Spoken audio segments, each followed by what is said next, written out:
안녕하세요. 그레이스입니다.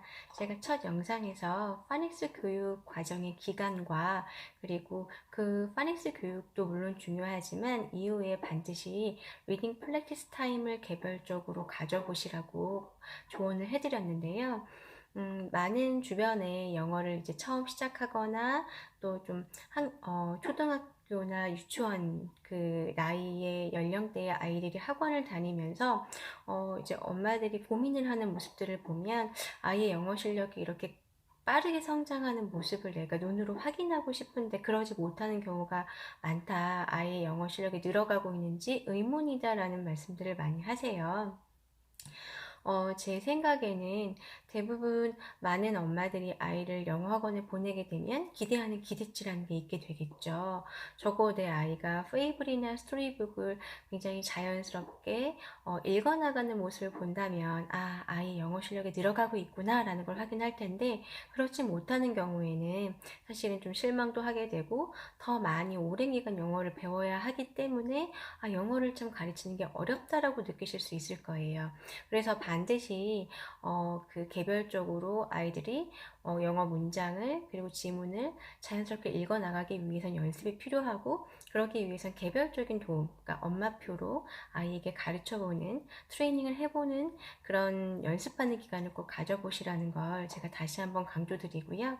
그렇다면 오늘은 그 리딩 프랙티스 타임을 통해서 아이들에게 파닉스 이외의 발음이나 어떤 소리에 대해서 아이들이 범하는 실수 그리고 부모님들이 코치해 주실 수 있는 것들 몇 가지를 좀 팁으로 안내해 드리도록 하겠습니다.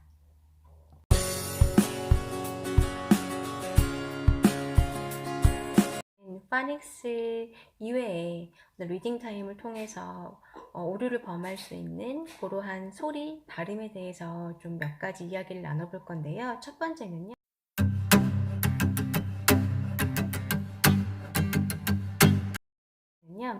보통 우리가 단어, 어휘들을 보면 자음과 모음으로 구성이 되어 있죠. 그런데 대부분 좀 쉬운 어휘들, 간단한 어휘들은 자음, 모음 이런 식으로 연결이 되어 있어요. 뭐 예를 들면 아이들에게 파닉스 교육을 할 때 우리가 B는 B 하고 소리가 나고 U는 UG 하고 소리가 나서 bug, rock 이런 식으로 파닉스의 그 사운드를 인식시켜 주는데요. 그러다 보니 자음과 모음으로 연결된 단어들이 익숙하다 보니까 단어의 규칙이 조금만 바뀌면 아이들은 당황하게 됩니다. 뭐 예를 들면 우리가 perfect, P-E-R-F-E-C-T 이런 경우에는 자음, 모음의 순서대로 비교적 단어가 구성되어 있죠. 그렇기 때문에 PR, per 하고 아이들이 읽어낼 수가 있는데요. 예를 들면 자음 모음이 아니라 자음으로 연결되는 단어들이 굉장히 많습니다. 뭐 prefer, 뭐 perfect와 prefer 약간 유사한 그 단어의 자음과 모음으로 연결되어 있잖아요. 그런데 prefer 하면 pre 그리고 fer prefer 이때 pre라고 하는 아이들이 그 자음과 자음으로 연결된 단어들을 만나게 되면 이때 pre P는 P 하고 소리가 나고 R은 르 하고 소리가 나서 free 이렇게 아이들이 바로 캐치를 하지 못하고 perfect의 per와 prefer의 pre를 약간 혼동하는 경우를 굉장히 자주 발견할 수가 있어요. 그래서 이런 것들을 아이들에게 자음과 자음이 각각 어떤 소리를 만드는지 자음과 모음이 어떤 소리로 연결되는지 그래서 자음과 모음의 연결은 익숙하지만 자음과 자음이 나오는 경우는 아이들이 연결을 시키기 좀 어려워해서 V하고 P는 P, 뭐 R은 르 해서 프루 이렇게 소리가 각각 따로 만들어진다는 거 이런 것들을 조금 아이들이 실수를 범할 때가 있기 때문에 캐치를 들어보시면서 캐치를 해주시는 게 좋고 바로 그 자리에서 수정을 좀 해주시는 게 좋겠고요. 두 번째는요.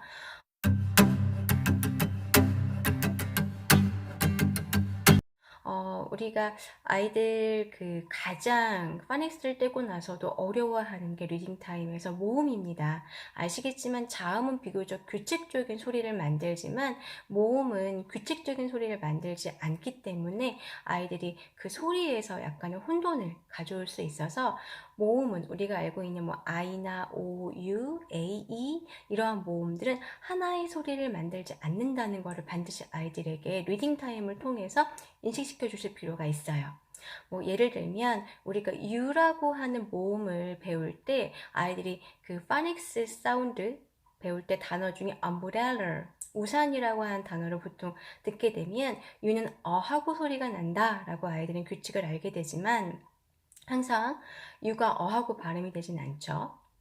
예를 들면 우리가 unify 이때는 U가 U하고 소리가 납니다. 그렇죠? 그리고 uniform 이때도 역시 U는 U하고 소리가 나요.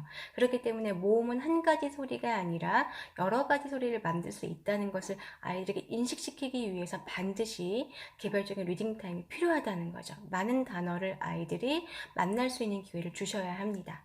자, 그리고 세 번째.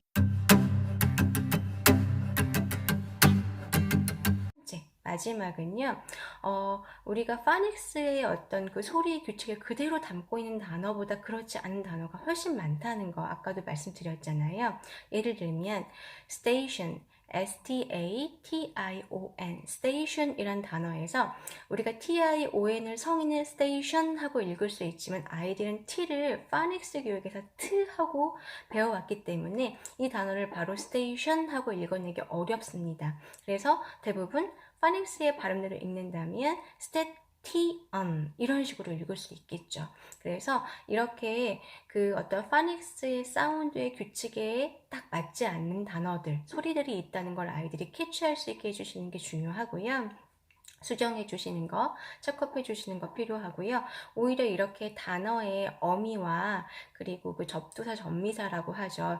요런 그 표현들이 station, presentation 하고 이렇게 아이들이 찾아서 본인들이 그 소리의 사운드의 규칙을 스스로 찾아보는 것. 여러 단어들과 어휘들을 리딩 타임 안에서 그 어떤 페이블이나 스토리에서 찾다 보면 TION이 션하고 소리가 나네, 스테이션, 프레젠테이션 이렇게 어떤 단어들을 계속 찾아내면서 소리를 본인들이 패턴화된 소리를 찾아보는 것도 굉장히 큰 도움이 되거든요. 그래서 어떤 파닉스의 발음을 무조건 아이들에게 인지시키는 것보다는 알려주는 정도, 그리고 그 이외에 파닉스의 사운드 외에 굉장히 규칙적이지 않은 사운드들이 많다는 것을 아이들에게 좀 고정관념을 깰 필요가 있죠. 그래서 오히려 리딩 타임을 통해서 그런 다양한 소리에 대한 것을 듣고 어떤 소리의 규칙의 어떤 그 고정관념을 깨주시는 게 필요합니다. 왜냐하면 아이들은 파닉스 수업을 굉장히 오래 하다 보면 그 규칙적인 소리에만 너무 익숙하게 되다 보니까 오히려 소리가 조금 바뀐다라고 하면 굉장히 어려워하고 왜 이렇게 소리가 바뀌냐고 반문하기도 하거든요. 그래서 이런 부분들을 주의해서 아이들에게 전달을 해주시면 좀 더 비교적 쉽게 아이들이 읽기에 도움이 될 거라고 생각됩니다. 네, 다음 편에도 제가 아이들 읽기에 적합한 페이블이나 스토리북을 좀 몇 가지 종류를 추천드릴까 하거든요. 그래서 세 번째 영상도 열심히 한번 준비해 보도록 하겠습니다. 다음 시간에 뵙겠습니다. 감사합니다.